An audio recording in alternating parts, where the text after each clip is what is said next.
चिमण्या पक्षी आहे पहा, खूप सारे चिमण्या येतात आमच्या इकडे. त्यांना मी दररोज तांदूळ टाकत असतो.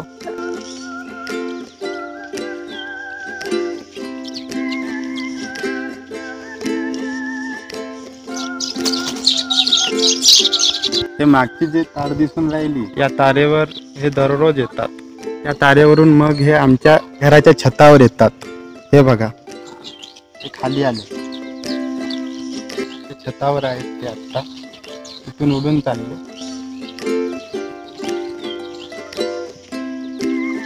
तर मित्रांनो, मी यांच्यासाठी तांदूळ आणलेला आहे. तांदूळ टाकत आहो. आता बघा कसे खाते. उडत गेले, तिकडे उडत गेले, इथे आले घरावर. संध्याकाळच्या वेळी दररोज येतात हे बघा. यांना तांदूळ वगैरे टाकला, आता खात आहेत ते.